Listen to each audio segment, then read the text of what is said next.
Hi and welcome everybody. This is the Mackenzie Show.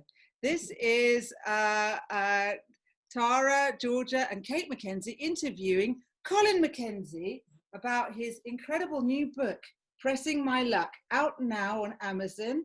And we're so excited to have you, Colin, and your busy schedule of interviews to interview you and your tweets.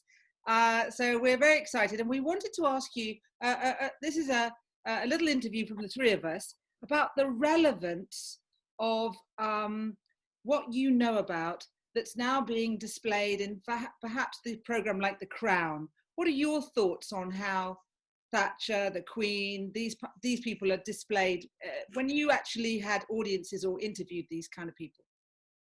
Well, I knew Mrs. Thatcher early on in her career, before she was Prime Minister, but I saw a lot of her when she was Prime Minister, and I'm afraid the way she's portrayed in The Crown is more to do with our post-prime ministerial era, and she's portrayed as an old lady with a crick in her neck, without all the energy she had.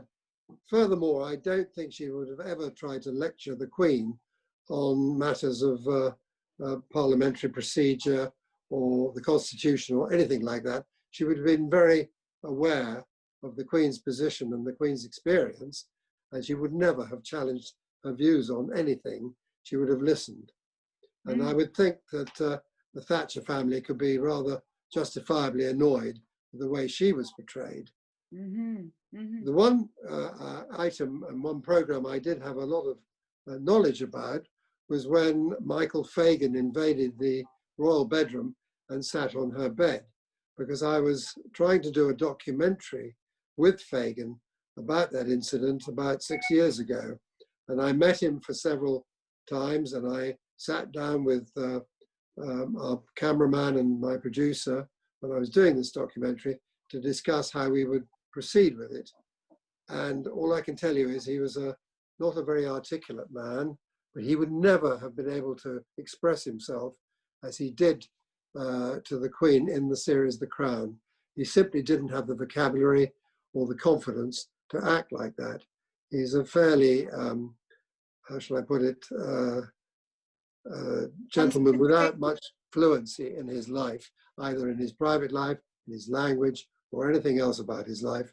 And he simply couldn't have said the things he was alleged to have said. And it struck me that this was the writer, Peter Morgan's, political views rather than Fagan's political views. And that slightly irritated me. Oh, I see. That's interesting. Yeah. Do you think though that sometimes artistic license has to be taken because otherwise that scene could have been deadly dull and have no tension and have no entertainment value? I understand that point very well, George, but I do think in this instance that everything that came out of his mouth was very political rather than chatty, like asking for a cup of tea or asking for a glass of wine, which is in fact what I'm sure actually went on because I debated it with him. The writer decided to put a particular point of view about homelessness and the poverty and being working class and not participating, that his type of person was unable to participate in either the political process or life generally. And I think that was probably too much for him. It's not meant to be totally based on fact anyway, The Crown, is it? It's you know, fiction as much as anything. That's what they're... Well, there's plenty of diction, and I wouldn't argue with the way, for example, Princess Diana was portrayed very accurately and very expeditiously, I would say. It's what's in their mouths. I think you have to say this is largely fictional, although based on a certain amount of fact. But I don't think they've alerted the public to the fact that this isn't a factual documentary history of the royal family. This is pure drama, and that point should have been made more obviously, I think. And the other thing we know about, sorry, Georgia, the other things we know about is that you've had an audience with the Queen Mother and you've been around the Queen. And so what's your, and I want to come back to you, Georgia, as well, and what's your experience of that? Well, I wouldn't say I had an audience with the Queen Mother. I was invited to pre-lunch drinks with her, and she very kindly invited Linda and me to have a 10-minute discussion with her about life in general. She was 90 years old at the time. She had a very sharp brain. We came just straight after a Channel 4 executive, and this was at Ascot Racecourse prior to lunch with the trustees there. She had a Channel 4 executive who was desperately trying to get the Ascot contract for Channel 4 away from the BBC. And I've never seen the Queen Mother do a better impression of Geoffrey Boycott, who famously was the cricketer from Yorkshire who blocked every ball. A little bit boring to look at. And the Queen Mother managed to block his every entreaty to change the license or to change the contract from BBC to Channel 4. So when we sat down to have a chat to her, incidentally, she asked Linda, my wife, to sit down because she's 5'9". She was giving the Queen Mother a crick in her neck, which we thought was rather sweet. So we sat down to talk to her, and I congratulated her on being like Geoffrey Boycott, and she laughed. And then we discussed horse racing, which is her great passion, of course, and the expense of keeping horses in training. And we had a lovely long discussion about that because it's obviously one of my hobbies as well. And so we had 10 minutes doing that. And again, in The Crown, I would say she's portrayed as a very sort of silent, dumpy lady, whereas she had plenty to say for herself. And she probably did have very old-fashioned ideas and ideals, but she wasn't portrayed in a very kind light in The Crown.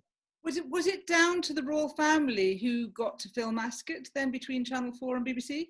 Was it down to the Queen? No, the Queen does own Ascot Racecourse nominally, right. But of course she has trustees who actually make these decisions, and a board of directors. So she could have some influence, of course, but this in fact was the Queen Mother, not the Queen. So they were actually asking the wrong person at that particular time. But I suppose the Queen Mother could have had input into it, but she was dealing with the questions he was firing at her very effectively. So we just want to also ask, because your mother also was very influential, had the first television show on ITV. She did indeed, and my stepfather also had the second ever programme, which was an advertising magazine. There is a slight connection with the Queen Mother too. Queen Mother was a great fan of my mother's magazine-based soap called Compact in the early 60s. And I believe the Queen Mother was going away on holiday and was going to miss the programme for 2 or 3 weeks. And my mother fielded a phone call from Buckingham, or I think it was actually from Clara's house, asking if there was any possibility that the Queen Mother could come on and talk to my mother about what was going to happen and what elements of the programme she would miss in the next 2 weeks. And I believe my mother did in fact field that conversation. I was away at university at the time, so I only heard of it third hand. But the Queen Mother was very, very keen to know what was happening with the Compact storylines. Are you saying that she didn't actually tell her anything? I'm not quite sure whether my mother filled the Queen Mother, and I'm sure she would have done, in fact, because she would have known that that wouldn't go any further. I mean, had you been telling a sort of Fleet Street gossip columnist, then it would have ruined it for everybody. But she was telling the Queen Mother, who I'm sure would have been suitably discreet. And so who when you were with Led Zeppelin, going on the planes with them, what was your experience then? Well, as I say in the book, I wasn't particularly familiar with Led Zeppelin's music. I was keener on classical music. And when the bureau chief in New York asked me to shoot down to Newark to catch their private jet with them and go on tour to the Three Rivers Stadium in Pittsburgh, where they were planning an enormous concert, I said to my boss, I said, well, I don't know their music and I don't know who's in the band even. And he said, well, it'll be better because you'll be objective about the whole thing. Well, it was the most extraordinary experience of my life, because having got on their plane, I was photographed with Robert Plant just as we were about to get on their Starship 707, specially adapted for a pop group with jacuzzis and double bedrooms and goodness knows what. I had a long chat with drummer Plant, who was extremely charming, and then met the manager, Peter Grant, a great big chap who was quite tough. And when we got to Pittsburgh, we landed, and there was a cavalcade of 12 stretch limos. And I was in number 6 limo. And honestly, it was like being the president of the United States. Huge crowds down all the roads, police outriders, and I'm in number 6 of 12 limos going to this concert in this enormous baseball stadium. I mean, it was quite surreal. And I've never experienced anything else like that in my life. So I had a sort of moment when I felt I was almost president of the world. And then we got to the concert, and before the band would go up on the stage, Peter Grant, in my presence, insisted on counting the cash take, which was over $120,000, before he would allow the band to go on the stage. And then I asked if I could be on the stage with them, which was granted because I was having free access on behalf of the Daily Express. And I was stuck there for 3.5 hours. Now, I'm not saying it was that unpleasant, but I didn't particularly like the music. It was so loud I could hardly think afterwards. The amplification was about 100 feet high on either side of the stage. The band went off for a sort of mid-concert break and left the drummer there, John Bonham, to do a 20-minute drum solo while they rested. And I was still stuck on the stage, unable to go and have a pee, unable to rest my ears or anything. And when the concert finally finished just after midnight, I've never felt more relieved in my life. It wasn't a pleasant experience, I have to say, because I wasn't a Led Zeppelin fan. I didn't know any of the music. Some of the music I've listened to since is terrific, but this was a novel experience for me at the time. Was it a shocking experience at all? Because that was their most famous year. So they were, probably sex and drugs and rock and roll and. Oh, there was all that going on. It wasn't so much shocking as eye-opening. And of course, I mentioned in the book, there was a terrible follow-up story, because when the band ended the tour, they went working in New York at the time, and Peter Grant put all their cash takings, which was way over $500,000, into the hotel safe, and got the night clerk to do this. And the night clerk suddenly thought, this is going to represent a change of my circumstances.